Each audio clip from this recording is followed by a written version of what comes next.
lo ve tirado, uno dice, ah, no, le debía a alguien o ya era merecido por tanto año que hizo. Entonces, pues pienso yo que sí la hemos naturalizado. Eso. Mire lo que dice ella, Laura, tarde que temprano lo iban a matar y es un comentario que se hace mucho, lo hacemos demasiado, pero porque, o sea, ya la violencia en nosotros, para nosotros es algo totalmente natural. Marisol, puedes participar, dinos. Que sí, yo dije que sí. ¿Y por qué consideras que sí? O sea, Pues así sea una así opinión como, pequeñita. pues así como dice Laura, que eso ya como, ya uno lo tiene como claro que cuando una persona hace algo malo, como que tiene que pagar eso. Y ajá, y Muy, entonces, pues bueno, eso. dale, tranquila. O sea, es algo que ya de Pues, alguna manera tenemos instaurado. pero Hola, yo opino. Sandra, dinos. Sí, claro, te escucho. Yo creo que sí la hemos naturalizado, la hemos hecho como de nuestro diario vivir, o sea, como cuando vemos como una persona ahí muerta, tirada, uno como que dice, pues sí, él hace mal y eso, pero no nos ponemos a pensar tal vez qué habrá pasado ni nada, sino que los comentarios son muchos. Está la Ujú. familia que dice que su hijo era un ángel, está los vecinos que dicen que era un ángel y sabiendo que robaba y eso. Entonces como que naturalizamos. Por ejemplo, por acá había un papá que sabía que el hijo estaba en pandilla y decía, barrio sin pandilla no es barrio. Y cuando se lo iban a matar, ahí sí lo sacaba para otros lugares, para que no se lo mataran. Entonces yo creo que de cierta manera sí Imagínate. naturalizamos algo que deberíamos antes borrarlo de nuestra vida, pero que existe y simplemente como que aprendemos a vivir con eso. Muy Yo bien, opino gracias, que eso Sandra. ya es ¿Alguien más como iba? resignación. Ya se resignan a que si matan a una persona, pues ya que se lo merecía, ya hasta la familia guarda resignación de que pues algún día lo iban a matar por lo que estaba haciendo y eso. Pues opino yo que ya es como de resignación. Muy bien, Tania. Muy bien esa palabra que utilizas y ya voy a tratar de ejemplarizarla. Eh, bueno, por aquí Geraldine también nos escribe algo que voy a leerlo, de pronto es que tenga el micrófono malo, dice, yo también pienso que la hemos naturalizado, ya que hasta por la forma de vestir se puede decir que una persona es buena o mala, o porque ella nos habla de la forma de vestir, Geraldine, pero también mire que, por ejemplo, que si tiene tatuajes, o que si tiene piercing, o que si tiene diversos elementos en su cuerpo, ya estigmatizamos a esa persona y de alguna manera ya creemos que es mala. No todo el mundo, y eso ha cambiado un poco, pero sin embargo, si le preguntamos a la mamá o a la abuelita, van a pensar mal de esa persona. Y muchas veces nosotros también. Pero entonces me quiero quedar con lo que dicen ustedes, y es, o sea, es las situaciones específicas. A ver, acá en Colombia hay muchas personas violentas, es verdad, pandilleros, demasiados, grupos violentos también, pero entonces no debemos dejar de un lado el papel del gobierno en eso. Es que si nosotros no fuésemos un país con tanta corrupción, ojo, no es que les esté lavando la mano a los pandilleros, porque yo creo que cada quien toma sus propias decisiones.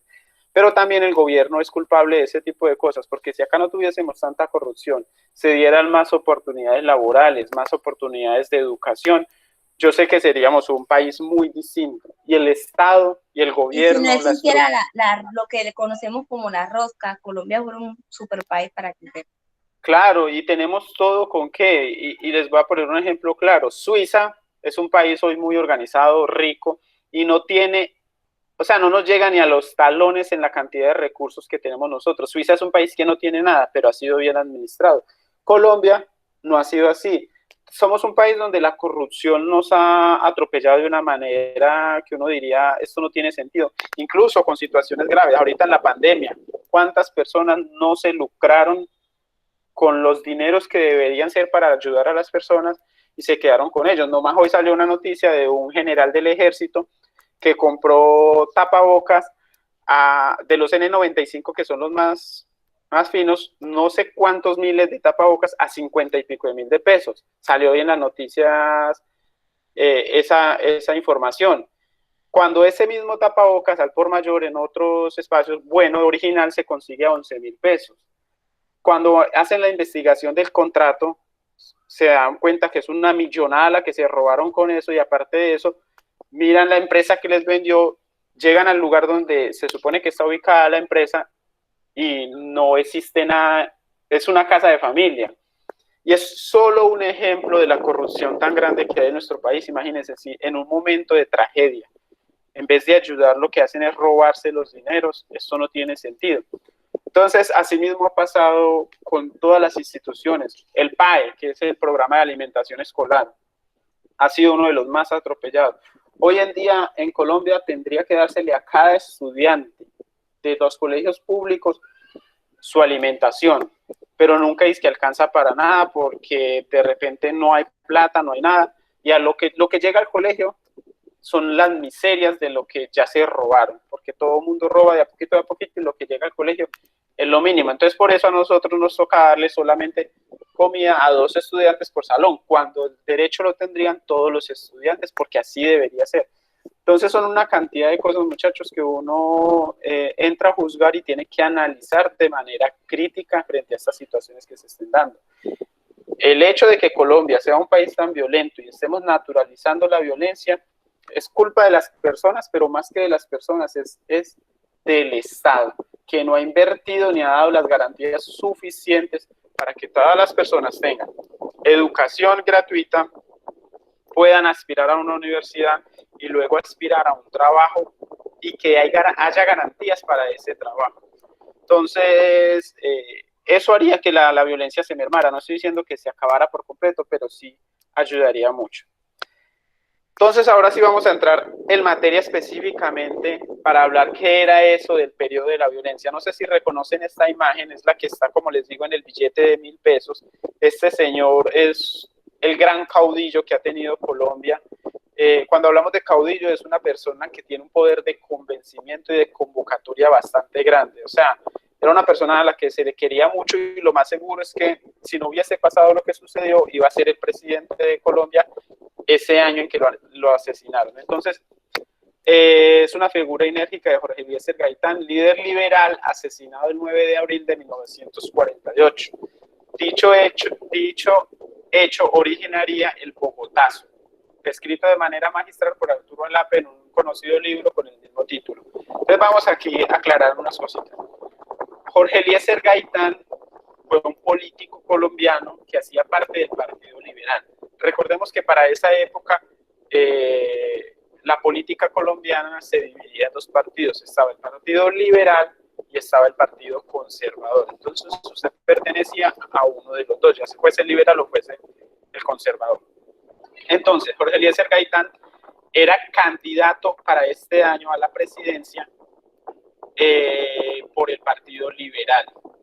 Era la persona que más seguramente iba a ganar porque, como les digo, era el caudillo del pueblo. Todo el mundo lo quería y lo más seguro es que iba a ganar. Y además tenía unas propuestas políticas que al gobierno conservador y al gobierno capitalista no le convencían de mucho, que era, por decirlo, una buena repartición de la riqueza, equidad para la sociedad, impulsar la industria colombiana en vez de ponernos a importar todo lo que consumimos acá. Entonces, claro, a grandes poderes como el de Estados Unidos eso no le conviene. Hombre, es que si yo tengo una tienda, yo no voy a dejar que que todos mis vecinos monten de tienda, porque entonces ninguno me va a comprar a mí. Y eso es lo que hace Estados Unidos. Cuando ve que Latinoamérica y los países latinoamericanos están emprendiendo proyectos de industrialización, a Estados Unidos no le conviene eso, entonces lo que hace es frenar. Por eso se dieron la dictadura chilena, por eso se dio la dictadura argentina, en Perú se dio la dictadura, y en Colombia también tuvimos ahí como un intento de dictadura con Rojas Pinilla, y los frenos que se le hicieron a Jorge Eliezer Gaitán, por ejemplo. ¿Qué fue el Bogotazo? Ese día que mataron a Jorge Eliezer Gaitán, el 9 de abril, inmediatamente lo asesinaron a él. Ya vamos a ver quién lo mató y cómo lo mató. Inmediatamente que lo asesinaron ahí, la gente se revolucionó en Bogotá. O sea, la gente se enojó demasiado porque es que él era el presidente que iban a elegir. Entonces, destruyeron prácticamente toda Bogotá. En un solo día murieron más de 3.000 personas en toda Bogotá. Y a partir de ese día, a partir del Bogotazo, que fue un día, y en realidad fueron como 2 semanas en las que Bogotá estuvo prácticamente incendiada, se inicia una guerra permanente entre los conservadores y los liberales. Y estamos hablando de que se mataban entre vecinos incluso. Si en mi casa eran liberales y en la casa enseguida eran conservadores, se mataban entre sí, y ya vamos a ver pues, algunas características que de alguna manera movieron los ánimos durante ese tiempo. Entonces, el Bogotazo, que nos quede muy claro, se produce a partir de la muerte o del asesinato más bien de Jorge Eliezer Gaitán. ¿Qué fue el Bogotazo? Fue una turba enardecida por la rabia de que mataran a su líder, y lo que hicieron fue prácticamente destruir Bogotá, pero como reclamo a los poderes oscuros que mandaron a asesinar a un líder como lo era Jorge Eliezer Gaitán. Colección de cuadro de Botero, La violencia en Colombia. Este es un cuadro de Fernando Botero. Ustedes saben que Fernando Botero es un pintor muy importante antioqueño, que tiene pues como sus obras muy representativas porque son de volumen, es decir, son personas gordas. Él trata de representar todo a partir de personas gordas. Esta es una imagen que quiero que la analicemos de la época de la violencia, de cómo se llegaba a pueblos y se acababa con todos. Eran marcadas las personas como liberales o conservadoras, y si eran los liberales los que mataban, pues mataban a todos los conservadores, y así, pues, y viceversa.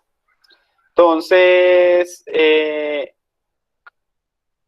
aquí quiero leerles este pedacito. Cualquier imaginario que construyamos sobre el origen mismo de un fenómeno no se ajusta a una referencia racional, sino que está dado por el orden simbólico y de una creación determinada. Para tener en cuenta, la violencia política en Colombia crea como una subjetividad acerca de los diferentes grupos que constituían este territorio. Y ahí tenemos tanto los conservadores como los liberales, que eran imaginarios sociales de que si no eras conservador, y yo lo era, estabas en un error muy grande, entonces merecías morir, porque no estabas con mis ideas, y así viceversa también. Entonces fue un imaginario que se creó y que lo que hizo fue generar una catástrofe muy grande en Colombia, el hecho de que no me importara matar a mi vecino simplemente porque no pensara igual que yo. Esta es una imagen de Jorge Eliezer Gaitán. Este es el momento, ya en este momento había muerto. Y bueno, les leo este pedacito. Esta fotografía sin duda es una de las principales imágenes que evocan el Bogotazo y para muchos el inicio formal del periodo de la violencia en Colombia, entre el 48 y el 65.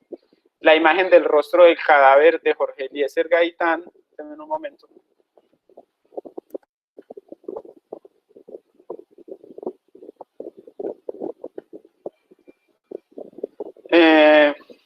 Imagen del rostro del cadáver de Jorge Eliezer Gaitán en la tarde del 9 de abril del 48, para muchos sinónimo de una frustración política del liberalismo popular en Colombia.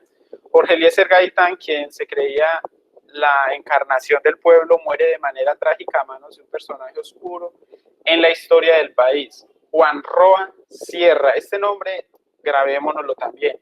O sea, Juan Roa Sierra fue el asesino de Jorge Eliezer Gaitán. Lo más seguro es que en las pruebas les van a lanzar preguntas sobre este personaje y la importancia de este personaje dentro de la situación que marcó a Colombia a partir de este momento. Este individuo le dispararía en 4 ocasiones a la 1:05 de la tarde del día 9 de abril del 48 en pleno centro de Bogotá, en la carrera 7ª con calle 12. Esta es como la única imagen que se tiene sobre Juan Roa Sierra. Pues como ya saben, era el asesino, o se identificó como el asesino de Jorge Eliezer Gaitán, quien al parecer era simpatizante de una secta masónica llamada Rosa de la Cruz. Cuando hablamos de una secta masónica, son como todo un movimiento ideológico que va en contra de todas esas ideas liberales y de esas ideas un poco, digámoslo, o bueno, mal llamadas socialistas o comunistas. Bueno, esta es otra imagen, quiero que nos centremos en ella. Si se fijan en esta partecita de acá, ahí llevan arrastrado el cuerpo de Juan Roa Sierra. O sea, ¿por qué? Él asesina a Jorge Eliezer Gaitán, pero inmediatamente la gente se da cuenta y lo apedrean, lo golpean hasta que lo matan. Pues todo el mundo tomó la justicia por sus manos y lo asesinaron. Ahí lo llevan arrastrado, no se ve muy bien la imagen, además recordemos que esto fue hace 70 años, 72 años, pues la fotografía no era como lo más tecnológico que había, lo más evolucionado para el momento. Sí era lo más tecnológico, pero no era lo más evolucionado si la comparamos con la fotografía a hoy. Bueno, les leo un poco. Un hombre patea su cabeza, otro chuza su estómago con una lesna, lo arrastran. Los curiosos se meten al drama. Denme un momento, muchachos, que están llegando 3 personas.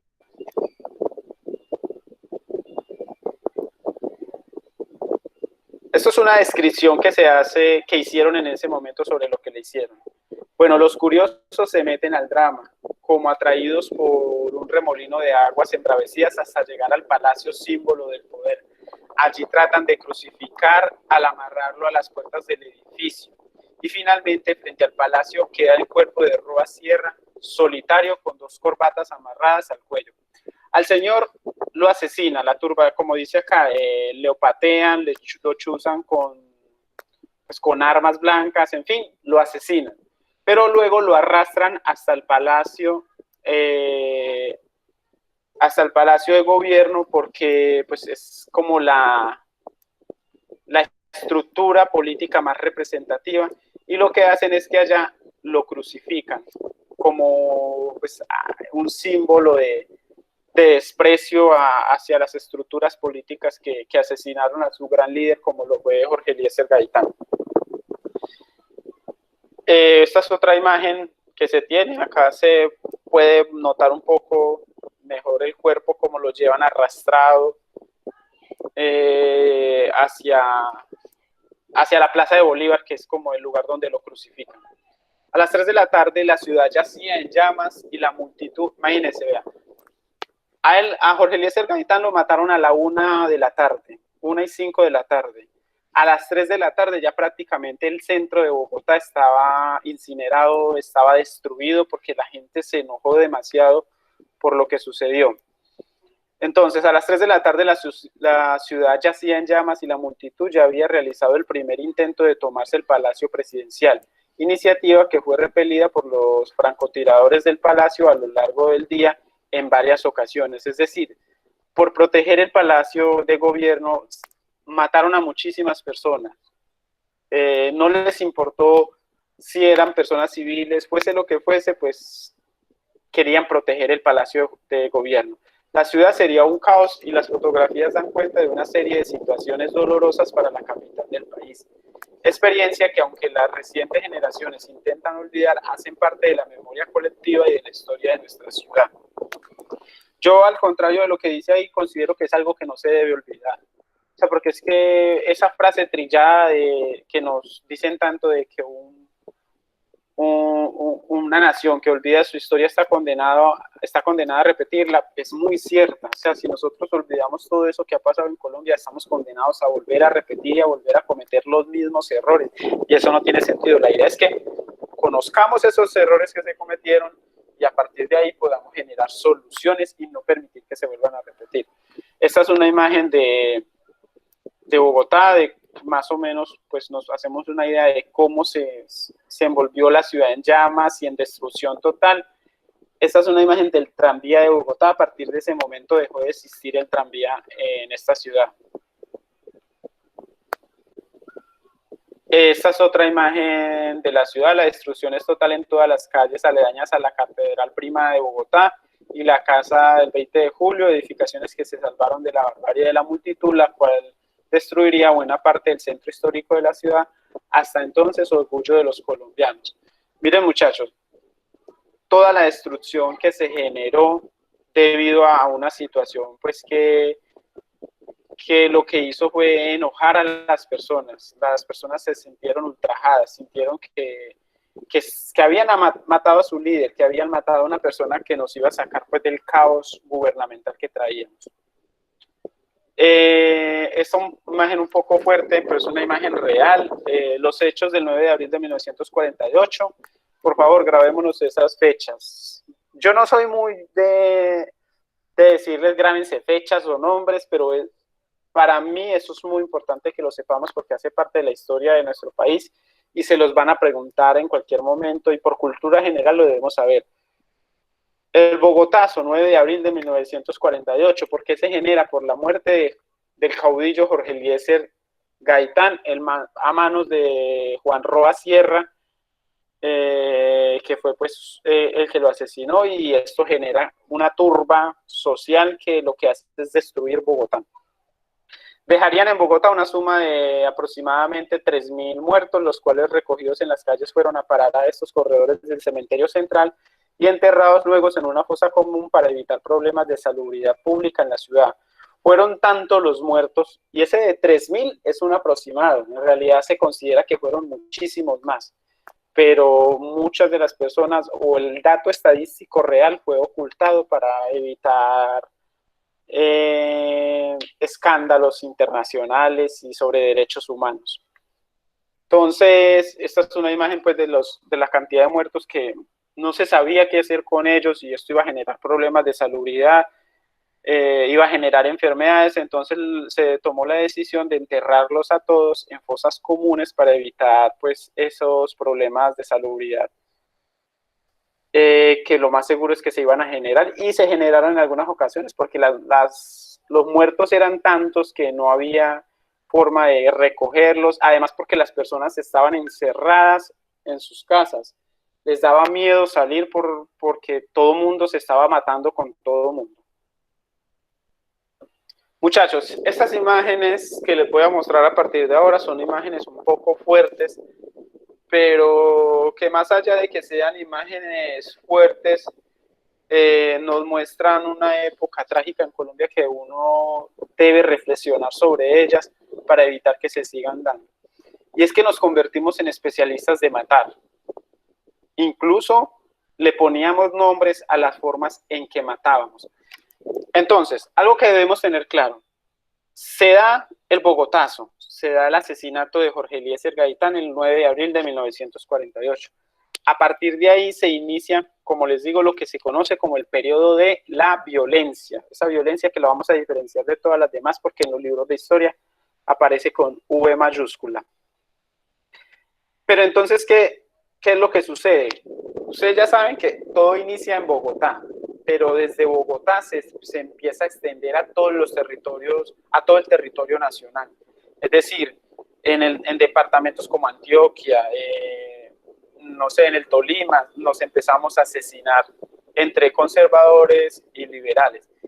Y lo peor es que se generaban los asesinatos y se mostraban como un trofeo. En muchas ocasiones la gente viajaba por las carreteras de nuestro país y usted a lo largo de la carretera veía palos en los que habían cabezas de personas puestas ahí como un trofeo y con letreros que decía: así terminan todos los liberales o así terminan todos los conservadores, porque nos matábamos por igual. Eran como una forma de generar temor y de advertir sobre si sos de este partido político contrario al mío, vas a terminar de esa manera. Entonces, las imágenes que les voy a mostrar a partir de ahora muestran un poco de esas formas de matar que nos inventamos y que les pusimos nombre incluso. Entonces, en el periodo de la violencia política, el uso del machete fue fundamental para causar la muerte, picar el cadáver, decapitar, degollar, tasajear y espolear al supuesto opositor político. la decapitación fue muy común en el Tolima y se presentó en casi todas las masacres. Miren la imagen que se muestra ahí, muchachos. Primero le toman en la de arriba, toman la fotografía a cabezas, y que para uno eso hoy en día, pues eso no... Bueno, hoy en día yo creo que en todo momento, pero la crueldad y la naturalización de la violencia y de la muerte nos ha llevado a cometer este tipo de barbaries. O la imagen que se muestra más abajo, este señor tomándose una foto como dando muestra de su trofeo, de vea yo lo que hice, con una persona a la que la decapitaron y la dejaron sin cabeza. Este es fue una de las modalidades de asesinato que más se cometió en ese momento. Se le llamaba el corte de mica, que expresaba un sadismo patológico. Se decapitaba a la víctima dejando la cabeza sobre el pecho o las piernas. Era un tipo de muerte o de asesinato que se repetía constantemente, de manera constante. Y aquí hay que tener algo claro, cada uno de los grupos, ya fueran los liberales o ya fueran los conservadores, tenían su modo de generar miedo y de matar. Entonces los conservadores se caracterizaron porque, por ejemplo, hacían este tipo de asesinatos. Pero entonces los liberales también se inventaron otras formas de matar. Aquí, creían los campesinos que el muerto no estaba muerto mientras tuviera la cabeza sobre los hombros. Otros bandoleros decapitaban el cadáver porque quedaba con los ojos abiertos.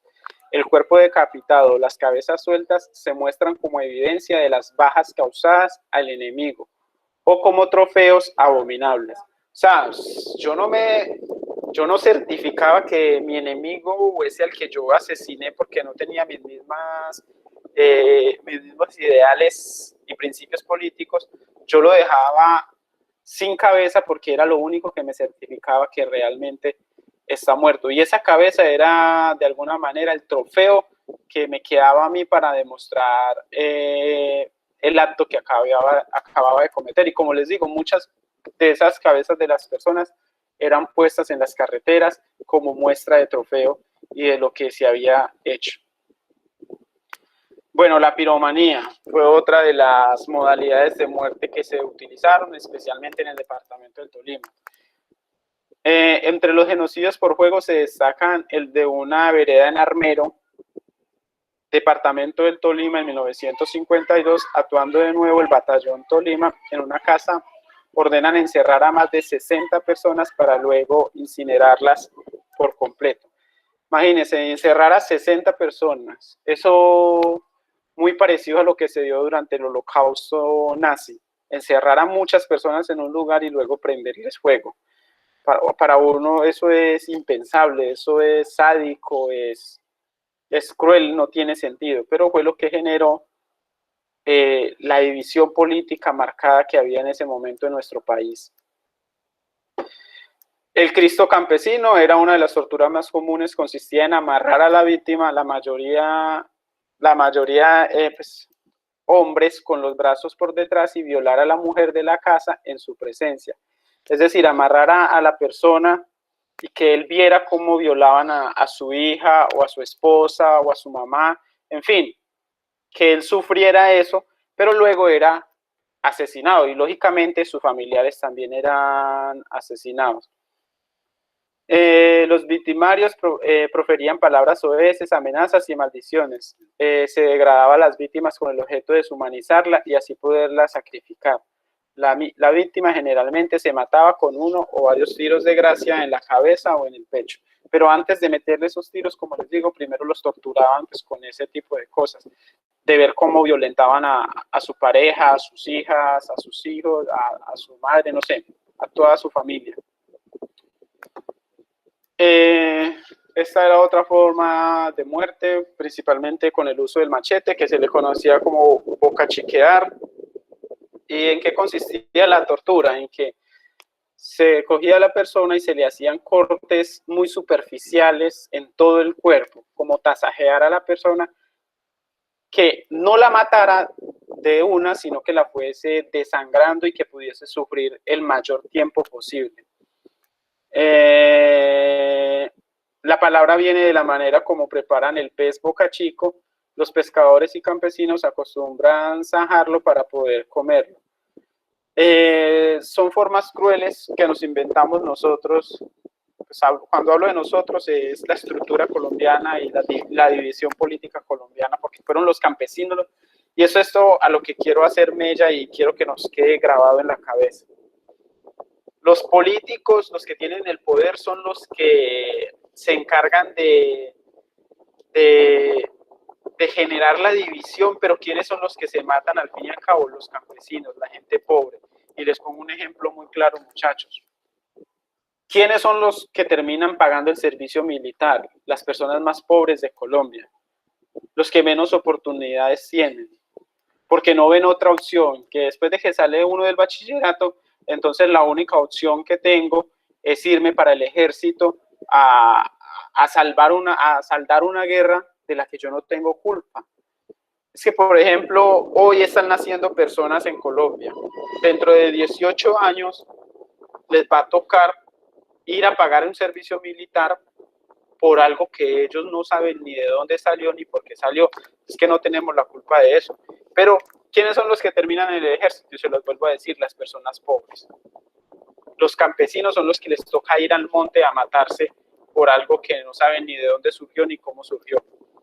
Hay unos políticos que se llenan la boca diciendo, no, es que yo sí pagué el servicio militar. Hombre, yo estoy seguro que ese político o ese hijo del rico político no va a terminar en el monte junto a los campesinos, sino que puede que se haya pagado el servicio militar, pero con 20 escoltas encima y en una oficina metido en Bogotá o en Medellín o en las ciudades principales, pero no en el monte, que es donde se libra la guerra de verdad. ¿Por qué? Porque la guerra está pensada para las personas pobres y para enriquecer más a los que ya son ricos. Bueno, el corte de corbata, muy famoso, muy conocido en el mundo. ¿Qué era lo que la corbata colombiana le conocen? ¿Qué era lo que se hacía con la víctima? Pues se la mataba de manera que sufriera, pero la idea era que se le cortaba la garganta y por ahí por la garganta se le sacaba la lengua y la idea era que la lengua quedara colgando como si fuese una corbata. Se verifica mediante una incisión por debajo del maxilar inferior por donde hacen pasar la lengua de la víctima quedando izada en forma espeluznante sobre el cuello. Era una de las formas que más utilizaban también para matar a las personas. Que era conocido como el guacharaco. La idea era de alguna manera muy parecido al corte de corbata y la idea era a la altura de la cumbamba hacer un corte que quedara su cumbamba separada de la cabeza. En fin, era una forma de crear, digámoslo de alguna manera, una boca más grande. Entonces la idea era torturar a la persona y con esos cortes, con este tipo de cortes que se hacía, muchachos, lo que se hacía era generar una muerte dolorosa y lenta. Eso era lo que se pretendía. Matar a los niños, o sea, no dejar ni la semilla, era otro de los principios fundamentales dentro de esta muerte macabra o esta situación macabra que se estaba dando. Y era que si vos tenías papás liberales, automáticamente, así vos tuvieses un año menos, ya eras liberal también. Entonces lo que hacían era asesinar al papá, a la mamá y también a los hijos. Incluso lo van a ver desde el vientre. Esta era la otra forma de matar, que se le conoció como la maternidad frustrada, y era una de las más crueles porque hasta mujeres que estaban en embarazo, es decir, en su periodo de gestación, las mataban, les sacaban al bebé, de alguna manera las ultrajaban, les metían palos por sus partes íntimas, pero pues fueron formas de generar miedo principalmente en el Huila y en Antioquia. Muchachos,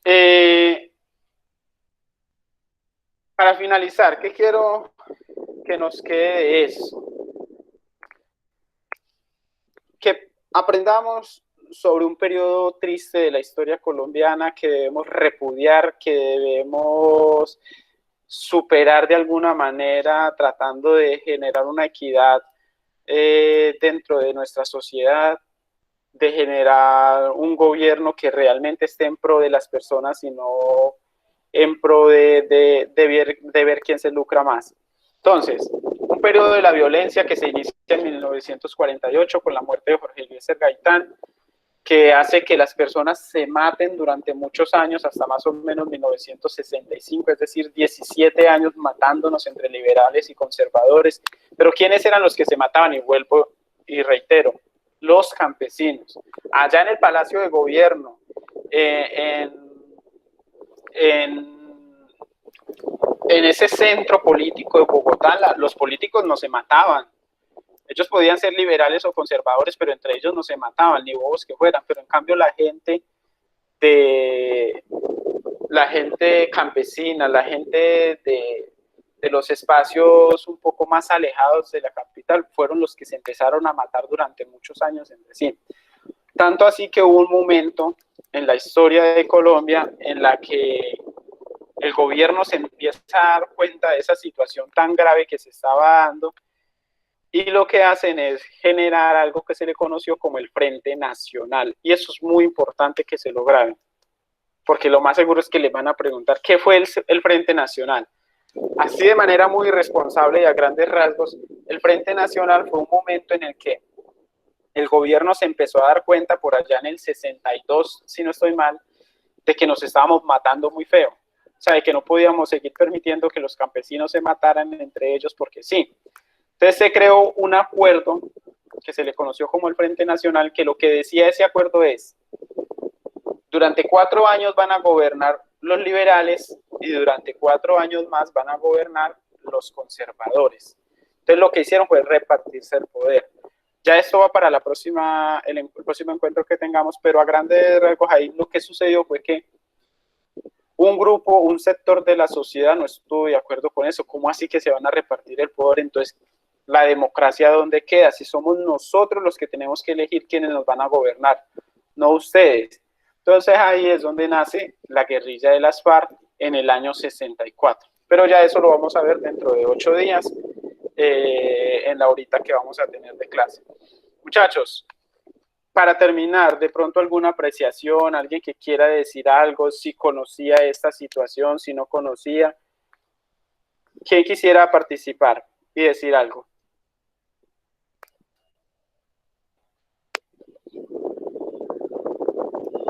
Solo 1 o 2 comentarios para terminar, muchachos. ¿Quién quisiera hacer un comentario sobre lo que acabamos de ver?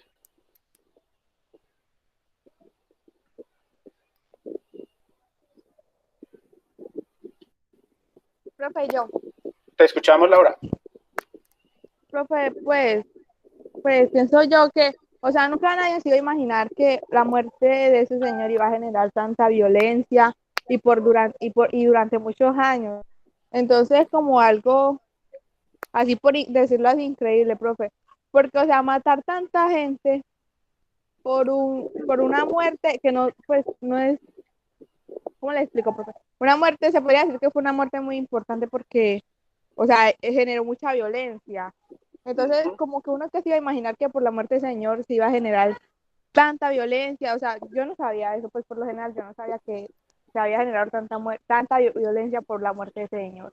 Por eso es muy importante, gracias Laura, conocer la situación y lo que marcó pues la muerte de Jorge Eliezer Gaitán. 17 años de muerte, y no solo esos 17 años, 50 años más, porque la guerrilla de las FARC nació gracias al Frente Nacional y el Frente Nacional nació gracias a la época de la violencia. Entonces, si se pone uno a mirar, todo va en cadena y todo lo que vivimos hoy fue producto de la muerte de ese señor. O sea que es más sorprendente todavía, Laura, y no solo a ti te sorprende, sino a todos nosotros y a todos los que se adentran en la historia de Colombia. O sea, como la muerte de un personaje que era muy importante, es verdad, pero sin embargo uno no llega a creer que genere ese caos tan grande durante tantos años, porque primero fueron 17 años de la época de la violencia, pero luego de la época de la violencia, gracias al Frente Nacional, nace las FARC, luego el ELN en el 65, luego el M-19, luego las AUC, que son las autodefensas, y todo está encadenado y tiene sus inicios con la muerte de Jorge Eliezer Gaitán. ¿Alguien más quisiera dar otra apreciación, muchachos? Te escuchamos, Sandra. Yo creo que esto no es tan sorprendente porque si vemos en la historia, la mayoría, por ejemplo, la Primera Guerra Mundial se dio por la muerte de creo que fue el rey Fernando, ¿verdad? Sí. Entonces yo creo que esto también puede haber sido premeditado por algunas personas que querían la guerra en el país o también por defender sus ideales, así fueran pues a la apreciación de uno erróneos, pero que para ellos era como todo lo que tenían. Por lo normal, Claro. la muerte de un personaje importante siempre ha generado controversia y guerra. Entonces creo que sí, de una forma uno le sorprende como ver por una persona, pues que era el defensor del pueblo, el que el pueblo creía que iba a hacer el cambio y que probablemente, porque no llegamos a ver qué era lo que él en realidad iba a hacer, pero que era como Muy que, por bien. decirlo así, la esperanza de todo un pueblo, porque él era la esperanza en su momento del pueblo colombiano que estaba cansado de las injusticias, de los liberales, o de las guerras que ellos tenían. De los conservadores, que ellos de cierta forma los liberales se sentían oprimidos por los conservadores. Entonces yo creo que sí, la muerte siempre ha generado como que disputas, y también muchas personas han matado por generar justamente eso. Que más Claro, que todo como que mueren los injustos o los que llegaron a la guerra solo porque les tocaba. Y en realidad los que generaron todo esto están sentados allá en su oficina, hasta riéndose de cómo los otros se pelean sin razón. Muy bien, Sandra, esa opinión que das a lo último. Y eso es lo que ha pasado con la violencia y con la guerra en el mundo. O sea, los que se vuelven ricos con la guerra, es como si se estuviesen burlando del resto de la población pobre, que somos la gran mayoría, el 95% de la población, porque la riqueza en el mundo está en solo 1 o 2% de la población mundial. Entonces, ellos son los que podría decir, uno se ríen del resto de las personas. Y Sandra nos pone un ejemplo muy claro, como la muerte del archiduque Francisco Fernando, que era el archiduque de Austria, y cómo a partir de la muerte de él es como el detonante para que se diera la Primera Guerra Mundial, donde hubo miles y millones de muertos. Lo mismo sucede con Jorge Eliezer Gaitán, que podría decirse que fue como el detonante, la gota que rebosó la copa, pero en realidad atrás de eso hay unos poderes ocultos que pretendían realmente eso y pretendían generar esa desestabilización a nivel político, a nivel económico, porque es que sencillamente la violencia, muchachos, y que nos quede claro, la violencia genera riqueza, pero no para nosotros los que somos pobres. La violencia y la muerte genera riqueza para los que ya tienen poder y los que ya son ricos.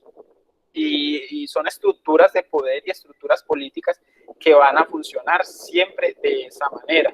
Y nosotros somos una nación donde hay ricos, pero hay naciones que son muy ricas y lo que hacen es que esas naciones pobres se mantengan en ese círculo vicioso de la muerte, de la violencia, porque sencillamente para ellos eso se traduce en poder. Los aviones que traen acá, los tanquetas que traen acá, se traen desde otros países. Acá no fabricamos nada de eso. ¿Y cuáles son los países? Son países ricos. Japón, Rusia, Estados Unidos son los que nos suministran a nosotros esas armas de guerra.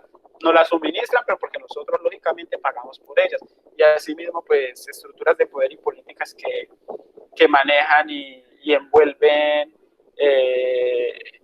el devenir histórico de muchas naciones pobres, y asimismo con nosotros. Pero en una categoría un poco más cercana a la realidad. Entonces, muchachos, muchísimas gracias por participar, por estar en este espacio. Espero que dentro de 8 días nos podamos volver a encontrar. Les quiero agradecer por siempre estar acá muy atentos, hacerse partícipe de este proceso, y ojalá, y es mi deseo, que hayamos aprendido algo nuevo. muy bien esa opinión que da Mereida, muchísimas gracias. Eso es verdad y es una realidad. Son detonantes que se aplican con el fin de generar inestabilidad y esa inestabilidad misma genera riqueza. Bueno, muchachos, muchísimas gracias. Que estén muy bien. Feliz resto de tarde. Espero que nos encontremos el día jueves.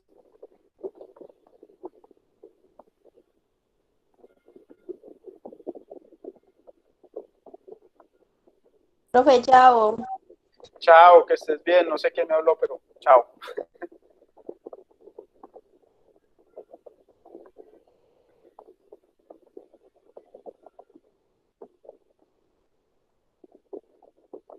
Chao, Santiago. Muchísimas gracias.